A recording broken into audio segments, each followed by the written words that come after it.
So I thought I'd bring you guys this short video just regarding battery installation. Now, this scooter's 13 miles old. You know, it's a completely unrelated issue, but I have had to repair the battery due to a manufacturer's fault.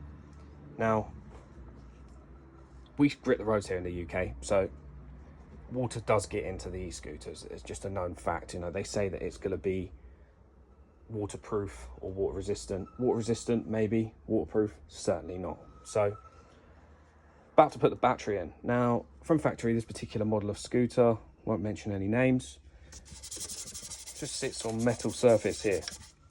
Now, you probably see stuff all pinging around. You've got hot glue. Look at this. So we can get in there. That comes off. That's rock hard, that stuff. It's set glue. This all comes off. Hot glue dangling here. Go over a few bumps. Oh, there you go. Right, now, what you've got in here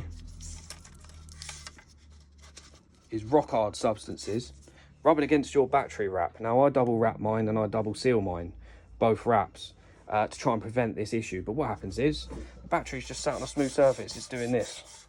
Do this for long enough, my glove will go through. So certainly this wrap will too.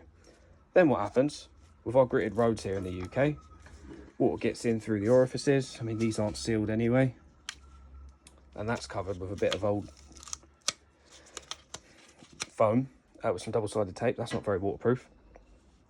As soon as this punctures, your battery, if it comes into contact with water, will take it in and it will sit along the lining of your wrap.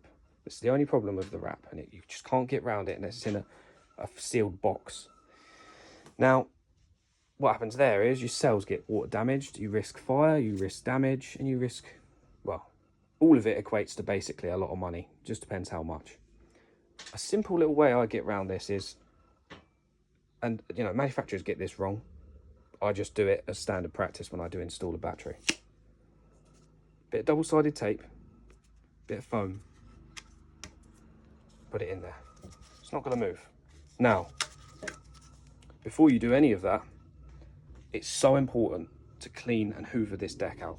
Whenever you install a battery, the environment in which it goes in has to be as controlled, clean, and sealed as humanly possible, because it's the most expensive part of the scooter.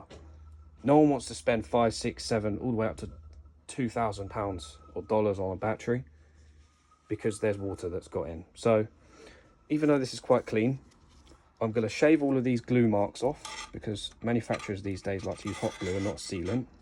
Don't ask me why. I'm going to hoover everything out, clean it with isopropyl alcohol, let it cure, let it dry, and only then will I install the battery with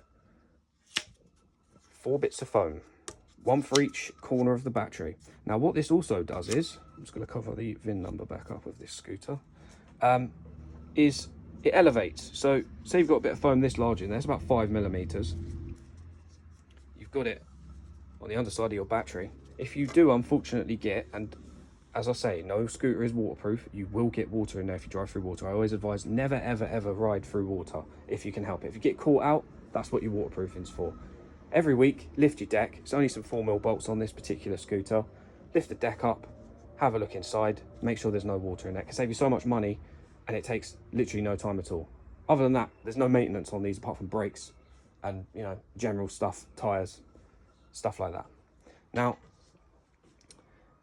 if you do catch it early, you can repair the battery. But I do probably about 30 batteries a week here at JSD Performance, and whenever I see a puncture in the lining here, I know it's going to be either irreparable or very expensive. If it's elevated 5mm, you do get a bit of water in there. It halves at least your chance of getting water damage in the battery, because you're not going to get 5mm of rain in there. You're going to get water along the bottom of the deck. It's just sort of sat there, you know. It's never going to be like full up unless you've gone through a lake or something. So just a little top tip. As I say, I'll do it absolutely standard from this. You can buy a foam on Amazon or whatever. It doesn't really matter where the foam comes from, as long as it's not abrasive. It's nice and, you know, it's nice and squidgy, and you can compress it down, and the battery's just going to sit that little bit higher. It's going to save you time, money, and when you do your weekly check, when you open the deck, if there is water in there, there's no harm done. If you've got that much water in there, you know, the battery's going to fail anyway. So I thought I'd just bring this video to you guys. It might help someone, it might not, but that's what I do in the workshop here at JST Performance. Thanks for watching.